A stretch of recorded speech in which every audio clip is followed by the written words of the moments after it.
시청자 여러분 안녕하십니까? 뉴스제이 시작합니다. 정부가 다음 달 말부터 위드 코로나 적용 가능성을 시사했습니다. 코로나 상생 국민지원금 지급 대상에서 제외된 사람들 사이에서 형평성 논란이 일고 있습니다. 광주시가 현장 행정에 심혈을 기울이고 있습니다. 충북도가 내년도 정부 예산에서 사상 최대 규모의 국비를 확보했습니다. 군산시 농업기술센터가 스마트 농업 테스트베드 교육장을 구축했습니다. 국회 소식입니다. 코로나19 4차 대유행이 지속되고 있지만 정부는 다음 달 말부터 위드 코로나를 적용할 수 있다고 설명했습니다. 방역당국이 코로나19 백신 접종 확대와 사회적 거리 두기로 이달 중 확진자가 감소할 가능성이 있다며 다음 달 말부터는 위드 코로나를 적용할 수 있다고 밝혔습니다. 위드 코로나는 확진자 수 대신 위중, 중증 환자, 사망자 수를 관리 지표로 삼는 방역 체계로 단계적 방역 조치 완화, 다른 표현으로는 단계적 일상 회복 방안인데요. 코로나19 4차 대유행이 지속되고 있는 가운데 정부는 11월부터 방역 체계 전환을 검토할 수 있을 것으로 전망했습니다. 10월부터는 좀 더 일상에 가까운 방향으로 거리두기를 조정하는 것이 가능해집니다. 그리고 정부는 그렇게 추진할 예정입니다. 한편 지난 6일 정부 발표에서 수도권 4단계 거리두기가 한 달 더 연장됐습니다. 대신 일부 조치는 완화하는 등 정부가 처음으로 일상에 가까운 거리두기를 언급했는데요. 오늘부터 새로운 거리두기 조치가 4주간 시행됩니다. 이번 조정은 거리두기 단계 수준은 유지하되 예방접종 상황을 고려하여 일부 방역 조치를 조심스럽게 완화하려는 것입니다. 정부는 수도권의 사회적 거리두기 4단계를 10월 3일까지 4주 더 연장하기로 했습니다. 대신 식당이나 카페 등의 영업시간은 밤 9시에서 10시로 1시간 늘리고 모임 인원 제한도 백신 접종 완료자를 중심으로 완화할 방침입니다. 또한 수도권 등 4단계 지역의 식당과 카페에서 모임 인원 제한도 6명까지로 확대 허용하며 낮에는 2인 이상, 저녁 6시 이후에는 4인 이상의 접종 완료자가 포함된 경우로 한정합니다.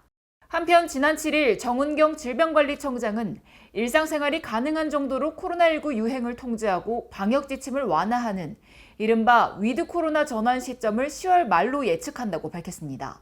10월 말부터는 위드 코로나 적용이 가능하다. 이렇게 이해하면 될까요? 일단 검토가 가능한 전제라고 판단하고 있습니다. 검토가 가능하다. 10월 말부터. 적용을 해볼 수 있는. 문재인 대통령은 6일 수석보좌관 회의에서 코로나 상황이 진정되면 방역과 일상을 조화시킬 수 있는 새로운 방역 체계로의 점진적 전환을 모색할 수 있을 것이라고 밝혔습니다.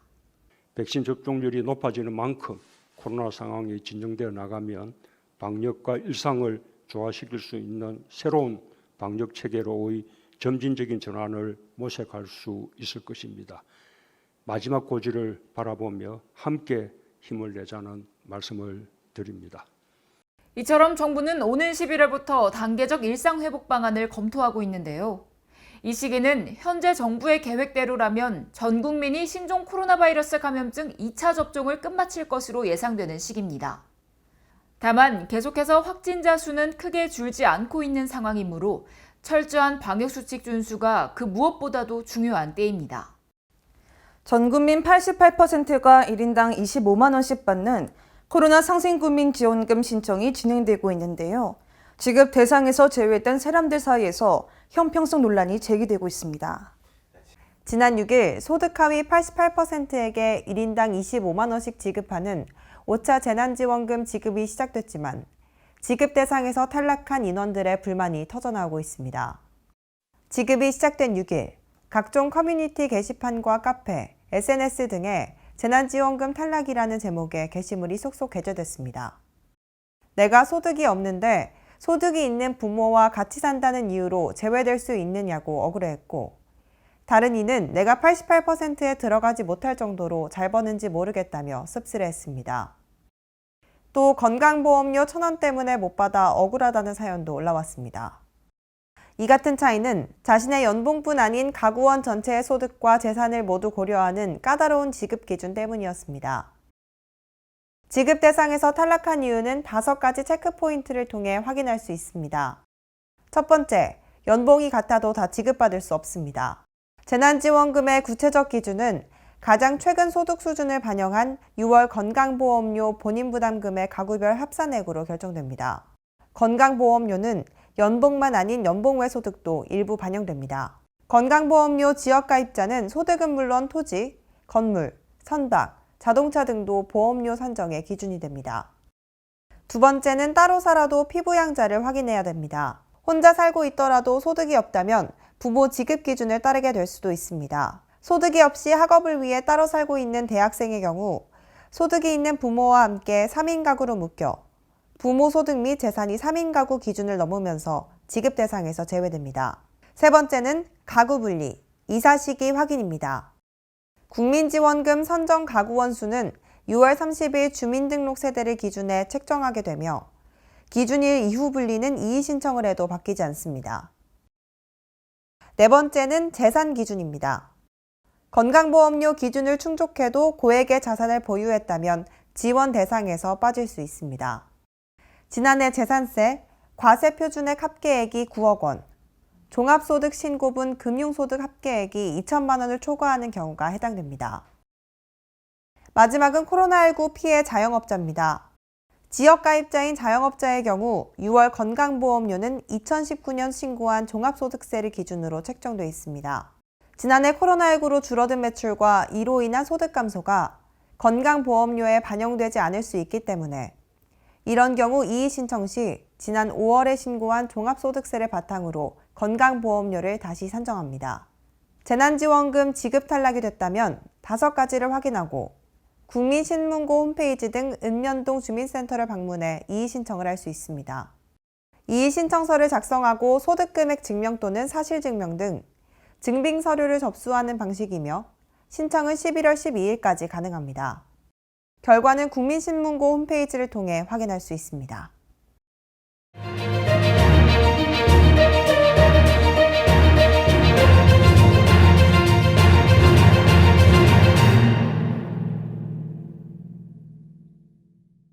정부의 부동산 정책 실패 원인을 진단하고 대응 전략을 담은 국책 연구기관들의 합동 연구 보고서가 정부에 제출됐습니다.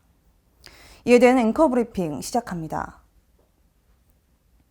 지난달 국무총리실 산하 경제인문사회 연구회에 제출된 부동산 시장 질서 확립을 위한 중점 대응 전략 보고서에 시장 변화에 눈 감고 규제와 과세 위주로 대응했다는 지적이 나왔습니다.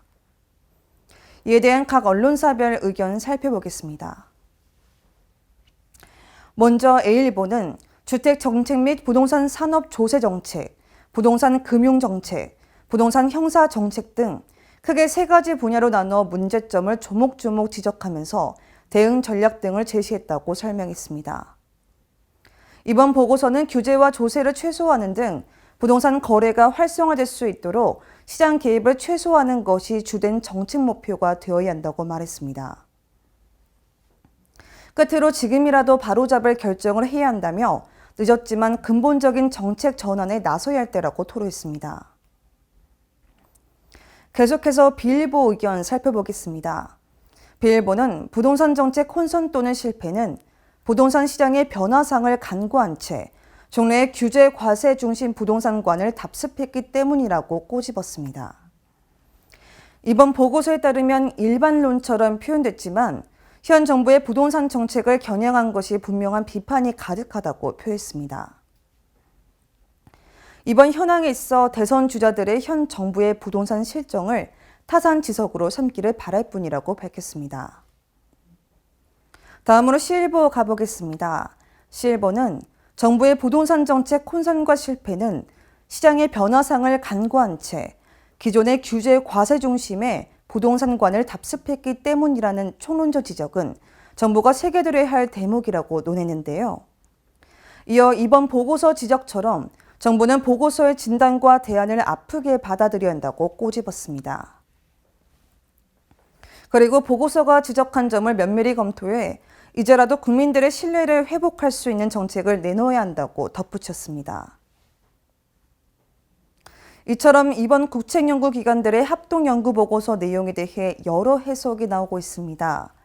현 정부 출범 이후 20차례 넘게 부동산 종합대책을 발표했음에도 집값 급등세는 여전한데요.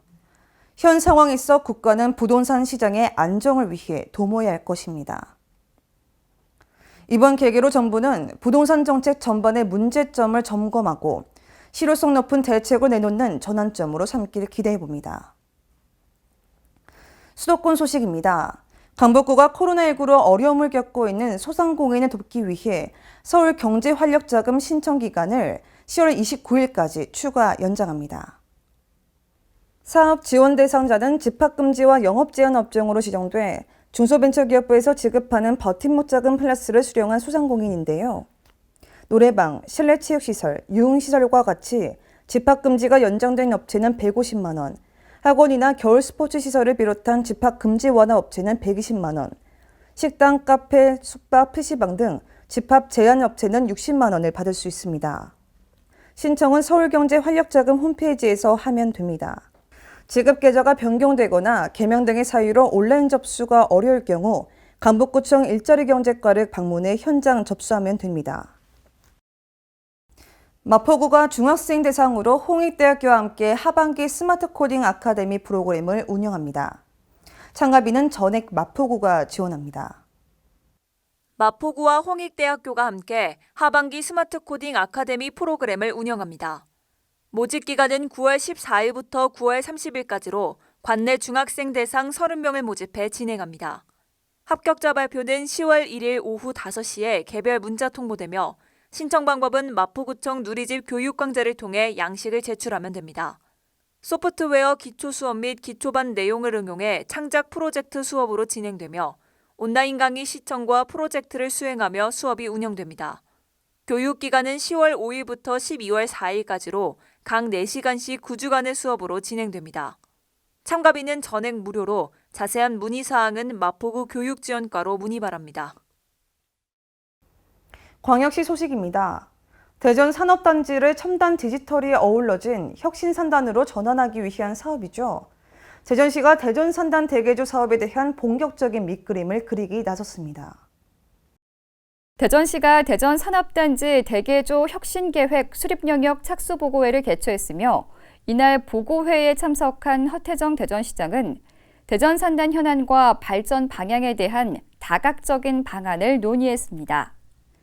이번 용역은 노후화된 대전산업단지를 디지털 그린산단으로 전환하겠다는 대전시의 구상을 구체화하기 위해 추진되며 시는 용역 결과를 기반으로 대전산업단지의 산업 경쟁력 확보, 일자리 창출, 근로환경 개선 등을 담은 혁신 계획을 수립할 계획입니다. 한편 대전산업단지 대개조 사업은 전통제조업의 침체, 4차 산업혁명 등 산업환경 변화에 따라 노후 산업단지를 지역산업 혁신 거점으로 집중 지원하는 지역 일자리 창출 사업입니다. 코로나19 장기화로 위축된 경제의 활력을 불어넣고 국민들의 생활 안정을 꾀하기 위해 지급하는 코로나 상생 국민지원금 신청이 시작됐습니다. 대전 시민 약 123만 명에게 지급되는 코로나 상생 국민지원금 온라인 신청 접수가 9월 6일부터 시작됐습니다. 이번 국민지원금은 성인은 개인별로, 미성년자는 주민등록상 세대주가 일괄 신청해야 하며 인원에 따른 상한액 없이 1인당 25만 원씩 지원됩니다. 1인 가구는 지난 6월 건강보험료 본인 부담금이 17만 원 이하일 경우 지급 대상이고 4인 가구는 직장가입자 기준 외벌이는 31만 원, 맞벌이는 39만 원 이하일 때 신청할 수 있습니다. 또한 지급 신청은 카드사 홈페이지나 앱 등을 통한 온라인 신청이 가능하고 9월 13일부터는 은행창구, 주소지 관할동 행정복지센터에서 오프라인 신청도 가능합니다. 지급수단은 국내 9개 카드사의 신용체크카드, 온통대전과 대덕 1홈 선불카드 중 하나를 선택할 수 있으며 지원금은 신청 다음 날부터 사용할 수 있습니다. 한편 국민지원금 신청 접수가 시작되는 9월 6일부터 일주일은 출생연도 끝자리 적용요일제 신청만 가능하다는 점 참고하시기 바랍니다. 광주시가 민생 현장을 찾아 시민들의 목소리를 듣고 정책화하는 현장 행정에 심혈을 기울이고 있습니다. 광주시는 코로나19 극복을 위한 특별주간, 민생경제 현장 정책 투어, 현장 경청의 날 운영을 통해 현장에서 의견을 듣고 시와 유관기관, 시민이 해결책이나 지원 방안을 모색하는 방식으로 현장 행정을 추진하고 있습니다. 우리 시는 문제 해결 방법이 현장에 있다는 생각으로 시장, 중소기업 등 소통이 필요한 곳을 찾아 민생 사각지대를 없애고 시민 체감하는 행정을 계속해 나가겠습니다. 지난 3월부터 시작된 코로나19 극복 특별주간은 소상공인 주간을 시작으로 총 7개 분야에 걸쳐 진행됐으며 민생경제 현장 정책 투어는 2019년부터 총 29차례 운영해 어려움을 살피고 맞춤형 대책을 마련했습니다. 이를 비롯한 현장 경청의 날도 25회 진행해 시민 불편 해소는 물론 정책화 모색, 행정 사각지대 발생 차단, 시민과 소통 등의 역할을 하고 있습니다. 광주시가 내년도 국비로 역대 최대 규모인 3조 원대를 확보하면서 현안 사업 추진에 청신호가 켜졌습니다. 광주시의 2022년도 정부 예산안 반영액은 올해보다 3,819억 원, 13.8% 증액된 3조 1,457억 원으로 사상 첫 3조 원대를 기록했습니다. 내년도 국비에는 광주시가 중점 추진 중인 인공지능, 자동차 산업 생태계 구축과 도시철도 2호선 건설 사업, 장애인 수련시설 건립 등이 반영됐습니다.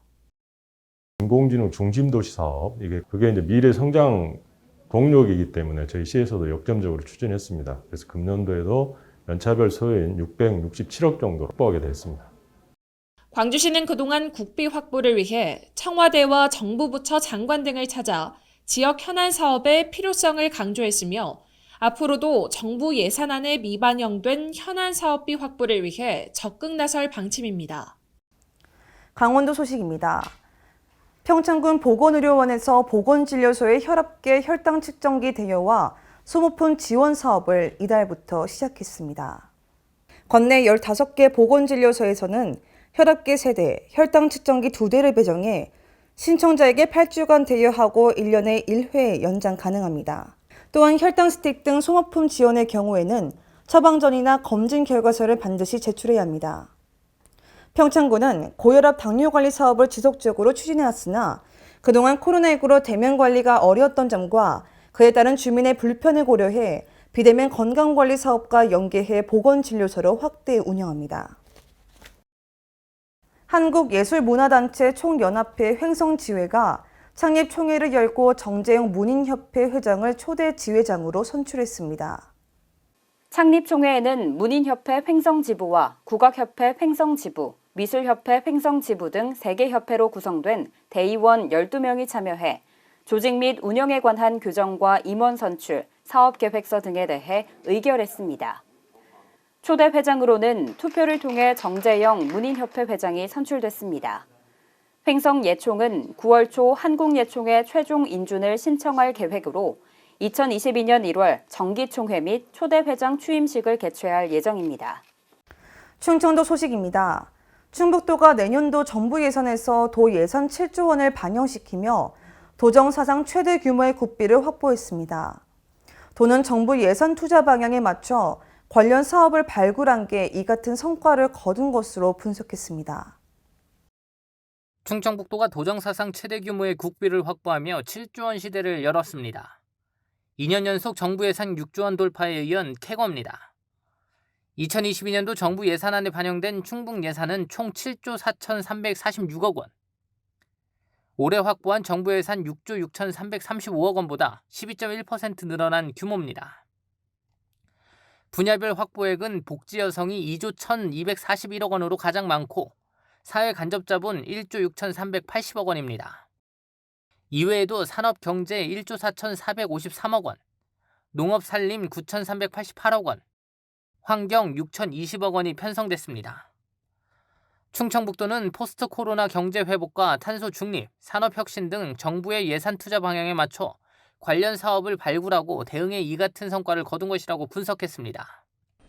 주요 사업으로는 충청 내륙 고속화도로와 충북 내륙 건설 예산이 포함됐고 충북 미래혁신 산업기반 구축을 위한 사업이 대거 반영됐습니다. 디지털 경제 전환에 따른 뉴딜 대응을 위해 메타버스 컨벤션 플랫폼 구축과 AI 융합 미래체험이 포함됐고 세포 유전자 치료제, 생산 공정 평가 기술 개발 예산도 확보했습니다. 특히 이 사업은 바이오 태양광 등 충북 6대 신성장 분야의 미래 먹거리 사업으로 꼽히고 있습니다. 이외에도 감염병에 대응한 청주의료원 음압 격리 병실 확충, 자연재해 위험 개선지 정비, 국제무예 활성화 사업도 반영됐습니다. 경상도 소식입니다. 코로나19 방역 관리를 위한 양산시 안심코 출입관리 시스템을 관내 정통시장 대상으로 개통했습니다. 전통시장은 출입관리 의무 적용 시설은 아니지만 타 지역과 왕래가 잦고 불특정 다수가 방문하는 장소로 양산시는 상인회와 협력해 개통을 추진했습니다. 앞으로 남부시장과 덕계 상설시장을 방문하는 방문객은 안심콜 번호로 전화를 걸어 안심코드 4자리만 입력하면 쉽고 간편하게 출입이 체크되며 감염원 추적 등에 큰 성과를 낼 것으로 양산시는 보고 있습니다. 지난 태풍으로 포항 곳곳에서 피해가 속출했습니다. 주택, 농경지 침수 피해와 함께 도로와 교량 등 도시 인프라도 많은 피해를 입었는데요. 특히 죽전면은 그 피해를 가늠하기 힘들 정도입니다. 포항시는 태풍 피해 복구에 전력을 쏟고 있습니다. 포항시가 제12호 태풍 오마이스의 피해 복구에 총력을 기울이고 있습니다. 지난달 24일 포항을 지난 태풍 오마이스에 따른 기록적인 집중호우로 죽장면과 구룡포읍을 중심으로 도로와 주택, 상가가 침수되고 일부 하천이 범람해 농경지가 물에 잠기는 등 많은 피해가 발생했습니다. 포항시는 시민 불편을 최소화하기 위해 생활과 밀접한 분야의 우선 응급 복구 작업에 속도를 냈습니다.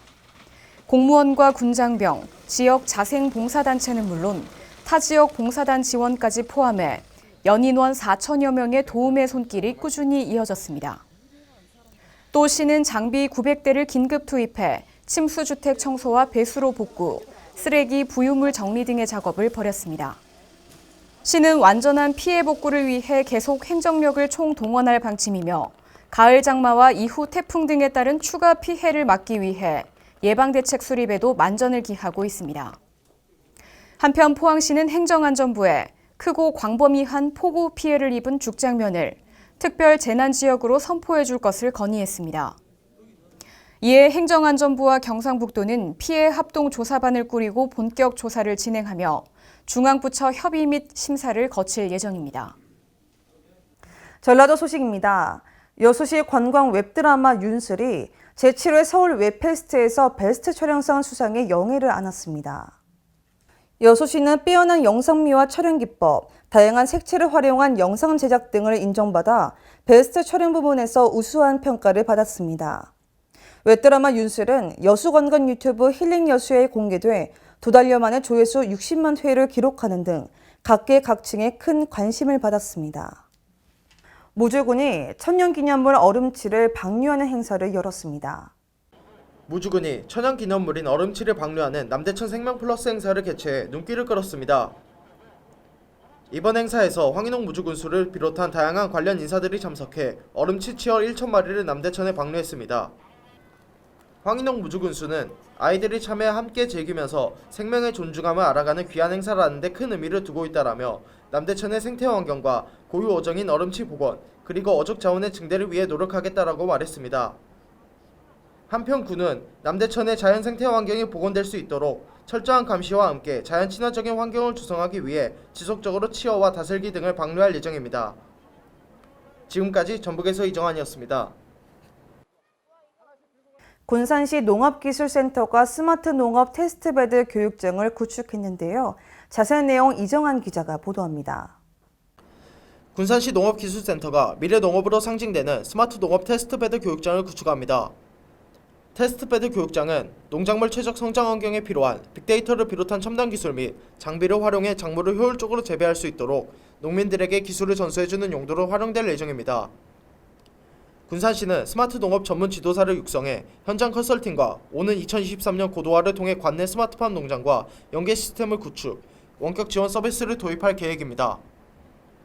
군산시 관계자는 교육장을 기반으로 농민과의 연계 시스템을 구축하면 작물 재배 환경에 대한 빅데이터 분석을 통해 작물 재배 시 최적의 환경 조건을 제공해 생산성을 높일 수 있을 것이라고 말했습니다. 지금까지 전북에서 이정환이었습니다. 익산시가 한국철도 발전사를 볼 수 있는 사진전을 개최했습니다. 익산시가 한국철도 발전사와 남북철도 연계를 위한 사진전을 열었습니다. 한국철도 발전사와 남북철도 연계를 위한 노력들을 한눈에 볼 수 있는 이번 사진전은 우리나라 최초의 철도 경인선 기공식 사진부터 2018년도 남북철도 현지 공동조사 착수 사진까지 총 26점의 사진이 시간순으로 전시됐습니다. 익산시 관계자는 이번 전시회를 통해 국가 발전의 근간인 철도 교통의 중요성과 호남 최대의 철도망을 갖춘 익산역의 가치를 1일 2만여 익산역 이용객들과 시민들에게 널리 알리는 계기가 될 것으로 기대한다고 밝혔습니다. 또한 앞으로도 특별사진전을 매해 개최해 나갈 계획이므로 시민분들의 많은 관심을 부탁드린다고 말했습니다. 지금까지 전북에서 이정환이었습니다. 사건 사고 소식입니다. 지난 5일 시흥 하늘휴게소에서 대형 화재가 발생했습니다. 신고 건수는 총 56건으로 대형 인명피해 발생이 가능한 재난이었습니다. 다행히 인명피해는 없었습니다. 5일 경기도 소방재난본부에 따르면 11시 4분경 시흥 하늘휴게소 부근에서 검은 연기가 보인다는 최초 신고가 접수됐습니다. 신고 접수를 받은 경기도 재난종합지휘센터는 고속도로 휴게소의 특성상 초기 진압 실패 시 대형 인명피해로 이어질 수 있음을 판단해 소방차량 74대, 소방헬기 1대가 동원됐으며 출동 인원은 총 186명이었습니다. 이번 화재는 원인을 알 수 없는 화재가 휴게소 건물 외벽에서 발생한 것으로 신고 접수 후 약 20여 분 만에 큰 불길을 잡아냈습니다. 지난 5일 오전 8시 55분경 안산 소방서에서 감전사고 신고가 접수됐습니다. 인명피해는 부상자 1명으로 재산피해는 조사 중입니다. 9월 5일 안산시 단원구 목내동 한 공장 옥상에서 감전사고가 발생했습니다. 사건은 건물 옥상 변압기 ASS를 교체하는 작업 중 변압기가 폭발하면서 작업 인부가 감전사고를 당했습니다. 해당 진압을 위해 소방인력 9명과 장비 9대가 동원됐습니다. 부상자는 50대 남성 1명으로 의식이 있는 상태로 병원에 이송됐으며 재산피해는 조사 중입니다. 지난 3일 오전 7시경 안산시 한 공동주택에서 화재가 발생했습니다. 다행히 인명피해는 없었으며 재산피해는 현재 조사 중입니다. 9월 3일 7시경 안산시 단원구 선부동 선부주공아파트 15층에서 화재가 발생했습니다. 최초 신고자는 처음에 불꽃이 작게 보이다가 119 신고 중 불꽃이 커지면서 유리창이 아래로 떨어졌다고 이미 진술했습니다. 해당 진압을 위해 소방인력 62명과 장비 21대가 동원됐으며 다행히 인명피해는 없었습니다.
서늘한 바람이 불면서 낮과 밤 일교차가 심합니다.